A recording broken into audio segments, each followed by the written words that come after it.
Everything we do is backfiring. We need a new plan. No shit, sis, but what's the plan? What? You need a confession. What the hell are you doing? I'm spying. I'm spying on everybody. And I got good news. I know the killer is Mac. I got hard evidence. I got a confession from his mother. Holy shit, D, you know what? I just realized something. What?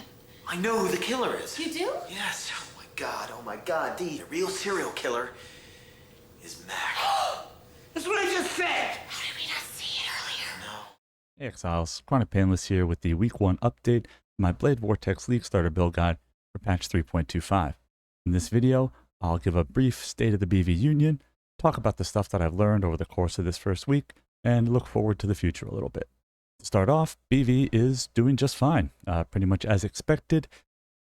Was able to cruise all the way up until red maps, and then as long as I respected map mods and didn't go too hard with my altars, was able to level up to 95 without too much issue, and everything's freezing, stuff is exploding, and life is good. One thing that has been a bit different for me this league is that I went for a very early occultist swap.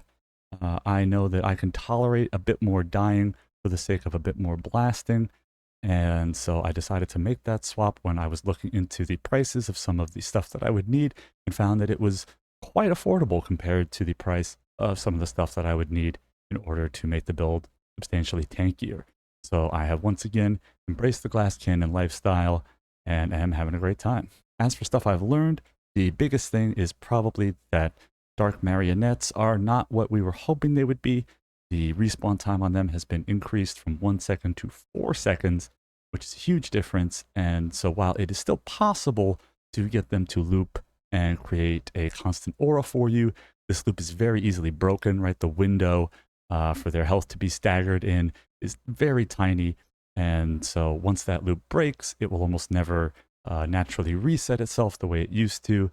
And so I would recommend still using this setup, but not for something like Hatred.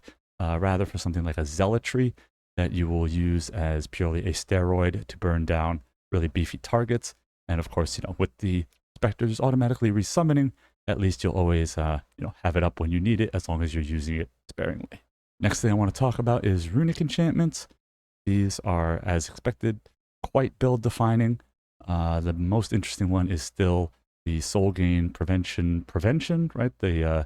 You no longer have soul gain prevention on your Veil skills. Unfortunately, this is dagger only, which is not ideal for BV, but not game-breakingly bad news either. It just means that it is going to be a very expensive setup to get going, right? You're probably going to want a squire, you're going to want a very finely crafted wand, and so this is, something that I'll be still looking at a little bit later in the league. For now, though, I think the good, early end game thing to target would be the Haunted Wand enchantment. This gives a substantial movement speed boost, which is not something we can turn our noses up at, because it is a stat that we thirst for probably more than any other, with the exception of skill effect duration. One thing to note with this is that if you are going to go for this wand loadout, I would recommend targeting a mid-tier wand base, something that doesn't have too high of an int requirement, right? The difference between a max tier wand with a, almost 250 int requirement and a mid tier wand with about, 170, 180 int requirement, it's going to be a tiny percentage of spell damage. And compare that to the value you can get from 5 or 6 tattoos by giving up that int that you no longer need. And the value is going to be much better that you're going to be getting from that mid tier wand. Next, we got to talk about recombinators. Pretty sad news to report here that not only have a lot of the more broken use cases been removed, right? Your double fractures, your grasping mail mods on other bases, that sort of thing.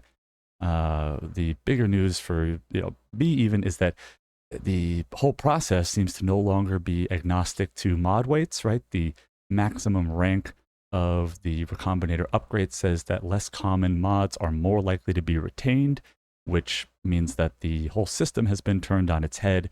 And so I'm waiting until there is more data gathered before I even get anywhere near that hornet's nest. The last thing from the original League Start guide that I wanted to give an update on is the Flesh and Stone gem. I have found this to be pretty effective, it seems.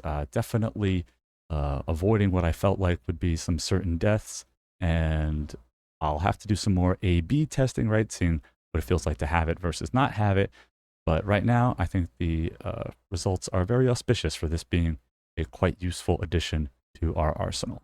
I'm going to end this video with a suggestion for the league mechanic as a whole.